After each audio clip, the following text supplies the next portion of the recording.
Ma'am क्या सच्चाई है, चुनाव लड़ रही है क्या मेयर का? देखिए चुनाव ना होगा तो अभी नहीं पता मुझे, लेकिन ठीक है, मुझे प्रसन्नता, खुशी और एक विश्वास और एक संतोष इस बात का होता है कि जब भी धनबाद में कोई चुनाव आता है, वो चाहे एमपी का चुनाव रहा हो, विधायक का चुनाव रहा हो और अब मेयर का चुनाव है, तो लोगों का, मेरा जो परिवार है धनबाद का इतना बड़ा, उनका एक विश्वास है कि वो मेरा नाम ज़रूर आगे करते हैं।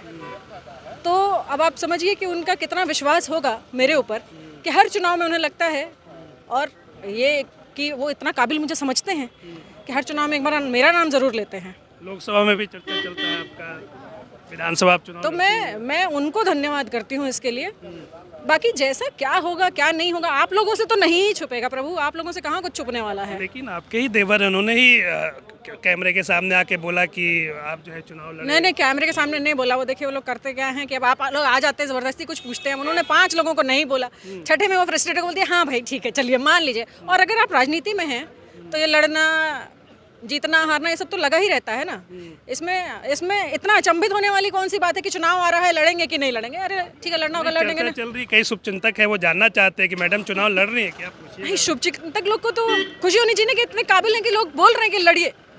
तो बस लोगों का आशीर्वाद है और ये आशीर्वाद हमेशा ऐसे ही बना रहे, और क्या चाहिए। मैम आपकी पुरानी सहयोगी रही अंबा प्रसाद, उनका पूरा परिवार इन दिनों जो है सरकार के खिलाफ है और बयान दे रहा है, खुलकर बोल रहा है कि सरकार जो है हमारे खिलाफ है। क्यों सुना नहीं जा रहा है कि आप लोग सरकार में है, पार्टी आपकी जो है सत्ता में, इसके बावजूद जो है वो सड़कों पे है, संघर्ष कर रहे हैं, पुलिस उठा उठा के उन्हें फेंक रही है? देखिए मैं तो ये अपने लिए नहीं बोल सकती हूँ ऐसी कोई बात, क्योंकि मुझे जो सहयोग चाहिए था वो हमेशा मिला है। मुझे लगता है कि कहीं ना कहीं कुछ ऐसी समस्या है अंबा की, जो मुझे लगता है बैठ के इसे सॉर्ट आउट करना चाहिए। मुझे लगता है अंबा भी अपने वहाँ पर रैयतों के लिए लड़ाई लड़ रही है, क्योंकि विस्थापन का उसका भी क्षेत्र है, मेरा भी क्षेत्र है। तो इस लड़ाई में कहीं ना कहीं गुस्से में हम किसी के बारे में कुछ बोलेंगे ही, कुछ ना कुछ कोई गलत कर रहा है, इसको बहुत सीरियसली नहीं। मेन बात है कि जब हम प्रतिनिधि चुनकर आते हैं तो जिसने हमको वोट दिया हम उनके लिए लड़ रहे हैं, वो हमारी पहली प्राथमिकता है। हम सरकार के साथ हैं, सरकार के खिलाफ हैं, वो सेकेंडरी है। लेकिन ये प्राथमिकता सबसे बड़ी है कि हम उन लोगों के लिए लड़ रहे हैं। बाकी मेरा यही कहना होगा कि हर बात करने से सॉर्ट आउट हो जाती है, अगर आप एक जगह बैठ के बात करें तो। मैं उनके क्षेत्र में क्या चल रहा है मैं उस पर बहुत ज्ञान नहीं दे सकती, क्योंकि मेरे क्षेत्र में कोई देगा मुझे तो मुझे अच्छा नहीं लगेगा। वहाँ की समस्या मुझे कैसे सुलझानी है वो मैं जानती हूँ बेहतर तरीके से। तो मुझे लगता है, मैं कामना यही करती हूँ कि जल्दी वो समस्या सुलझ जाए, ताकि ये सब ना हो। अपने लोग हैं सारे, आपस में ऐसे ही खुश रहने चाहिए, काम होना चाहिए सबका। झरिया डेवलपमेंट को लेकर जो है कि सेंट्रल से जो है मंजूरी मिल चुकी है, केंद्रीय कोयला मंत्री भी आए हुए थे, तो ये जो पूरा पुनर्वास होना है, इसको आप किस तरीके से देखती हैं और क्या आपको लग रहा है कि बिल्कुल सही तरीके से सारी चीज़ें हो रही है, इसमें कुछ संशोधन करने की ज़रूरत है? जब पिछली बार संशोधन हुआ तो उस समय संशोधन में हम ही लोग थे। आप बताइए 15 साल आप लोगों को जो है मूर्ख बनाते हैं, 320 स्क्वायर फीट के घर में उनको ढकेल देते हैं, ना खाने का, ना पीने का, ना बिजली का आता पता, ना पुलिस पिकेट का आता पता, ना स्कूल का पता, ना कॉलेज का पता, ना अस्पताल का पता। आप 15 साल तक लोगों को यही जो है बेचते रह गए कि आप जाइए आपको सब सुविधा वहाँ मिलेगी, लेकिन कुछ भी नहीं मिला। जब उसका टाइम पीरियड ख़त्म हो जाता है 15 साल का, और फिर से इस पे जब हम बात करते हैं तो हमसे मांगा जाता है, तो उसमें सबसे पहली जो प्राथमिकता मैंने दी थी वो सबसे पहले यही दी थी कि भाई रैयतों को उनका हक पहले आप दीजिए, तब रैयत हटेंगे। आपने क्या मजाक समझ रखा है कि आप हमारे पर, एक तो गुंडे जो है इन लोगों ने पाल रखे हैं, विशेष करके मैं BCCL की बात करती हूँ। जब से उनके यहाँ आउटसोर्सिंग आई तब से आउटसोर्सिंग कम और वो गुंडे ज़्यादा पाले हुए हैं उन लोगों ने। वो किसी को भी उठा के हटा देंगे, ये कर देंगे। ठीक है, विस्थापन है एक समस्या, अग्नि प्रभावित क्षेत्रों में लोग नहीं रह सकते हैं, ये भी एक सच्चाई है। लेकिन मैं पहले दिन से ये बात बोलती हूँ कि जो हो ससम्मान हो, उनकी मर्जी से हो, ज़बरदस्ती ना हो।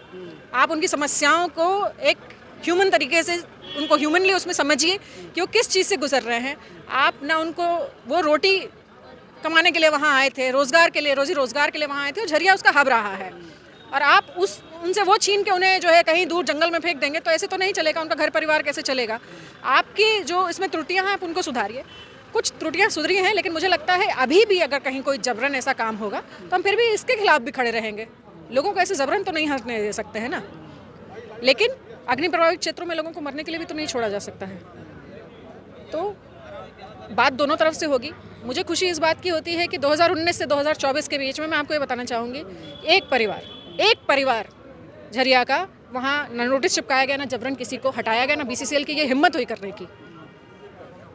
और मेरा यही प्रयास रहेगा कि आगे भी ऐसा ना हो, और जो अधिकार उनको जरिया रिहैबिलिटेशन जो इनका नया जरेडा का प्लान आया है उसमें उनको मिलने चाहिए, प्रयास रहेगा कि वो मिले, और जो गड़िया टाउनशिप है वहाँ पर उनको ज़्यादा से ज़्यादा सुविधाएं मिल सकें, ऐसा ये प्रयास जो है प्रॉमिस किया है उन्होंने। अगर उनको नहीं मिलता है तो इसके खिलाफ जो है फिर लोगों को वहाँ आवाज़ उठानी चाहिए। अभी तो मैंने देखा कुछ कार्यक्रम हुए, लेकिन वो एक कॉस्मेटिक तरीके से नहीं होना चाहिए कि बस ऊपर से लिपा पोती कर दी और काम खत्म हो गया। ज़मीनी स्तर पे होना चाहिए। अगर आप एक टाउनशिप, आप मकान बना ही रहे थे तो आप एक बेहतर टाउनशिप बना देते, आप उसको स्मार्ट वे में डेवलप करते।